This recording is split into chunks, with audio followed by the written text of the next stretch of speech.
Here we go.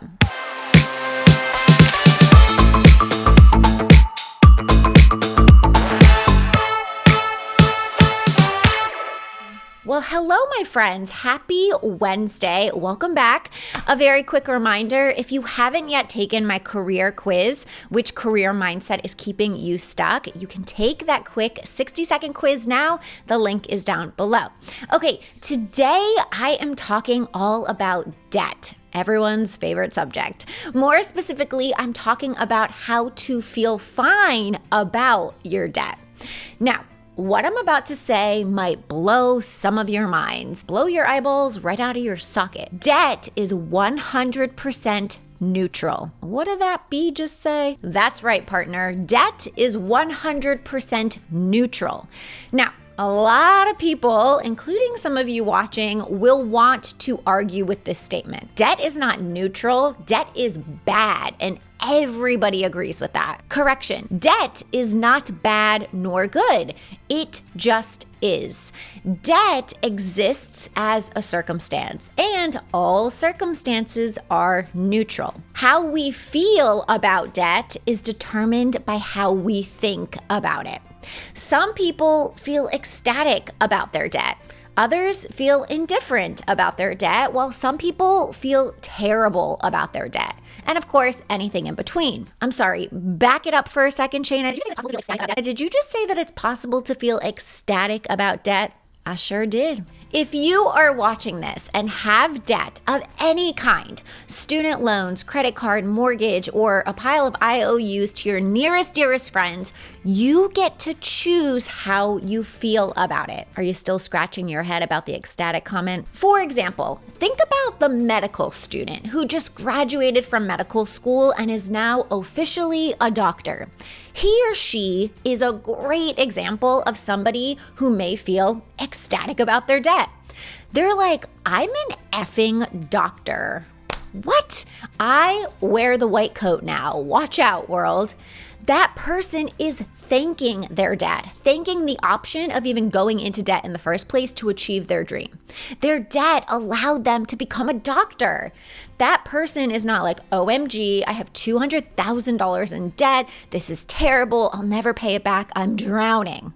No, they're like, I'm an effing doctor and I'm going to pay this back no problem. It's not a problem. Now, if you have $200,000 in student loan debt, became a doctor to find out you don't even like blood, well, your thoughts about your debt may differ, right? But I'm going to talk about that in a second. Some people feel indifferent about their debt, some by ignoring it completely and altogether. I personally do not co-sign on that approach. I actually value outstanding credit. But yes, the option of feeling indifferent is available to you too, even if you are very much in tune with your debt and not ignoring it. In fact, this was the camp that I was in for quite some time. At first, I felt terrible about my $80,000 in student loan debt because the story I was telling myself was not a good one. I was saying, I can't believe I have this much debt for a college degree I'll never even use. What a waste of money. I'll be 60 years old before I pay it back. I hate my debt. I resented my debt, you guys, and I resisted my debt because of my thoughts surrounding it, which caused me to feel terrible. And then one day in my own personal development growth, I decided, you know what? I refuse to let my student loan debt prevent me from creating a future I love. I refuse. So then I went into more debt. Naturally. Now, I was inspired to do so. I'm not telling you to do the same. I'm saying for me, it was an inspired decision. You never want to go into more debt because of fear. I was inspired to turn my life around. I liked my reason for going into more debt. And for me, that reason was I'm not going to let my student loan debt stop me from building my dream career in my 20s. And then that inspired mindset drove me to invest in coach training and hiring my own coaches to help me build my business and ultimately get out of debt. So there I was in the worst debt of my life, yet I felt 100% fine with it. I was like, I'm building a business. I'll pay this off in no time. It's not a big deal. I'm making payments on time. I have everything that I need right now and more. I love that I'm going all in on me and creating a future I love, and so on. I didn't necessarily want to feel ecstatic about my debt. I just wanted to feel neutral about it.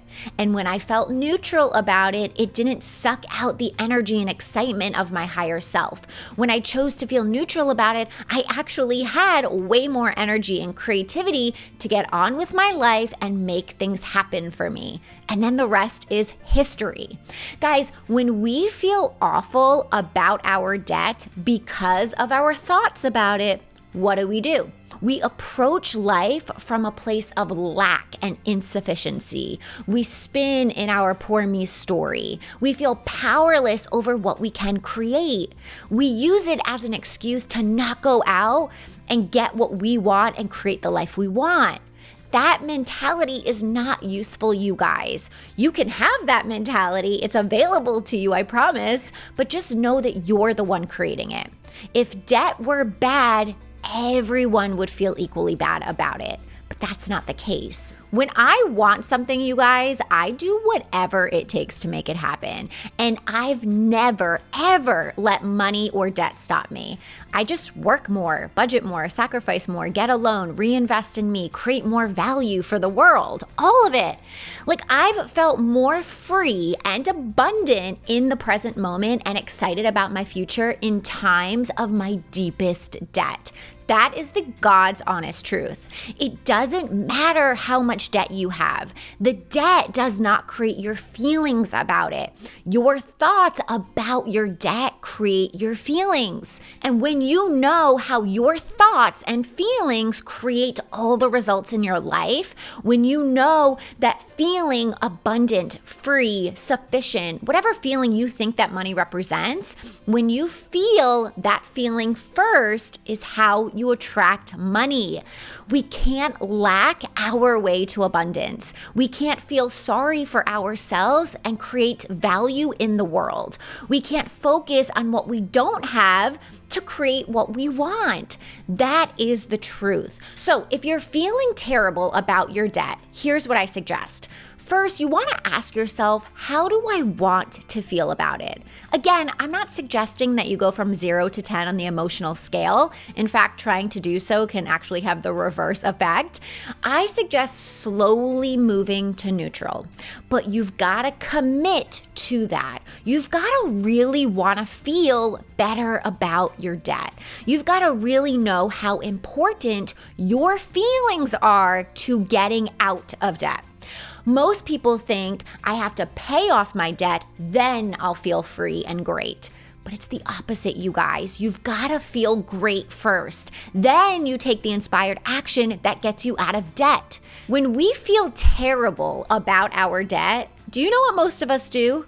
We overspend, overeat, overdrink, avoid the debt. Whatever in an attempt to feel better about our debt, and then that just creates more of it. Okay, so once you decide how you want to feel, I suggest neutral or indifferent to start. Ask yourself, what do I have to think to feel this way? This is when you stretch your brain and refocus its attention to think thoughts that create your desired feeling. This is when you change your narrative to something you actually like. You make peace with it through your thoughts, and you choose those better feeling thoughts over and over again. Yes, I have debt. It's okay. It doesn't define what my future will be.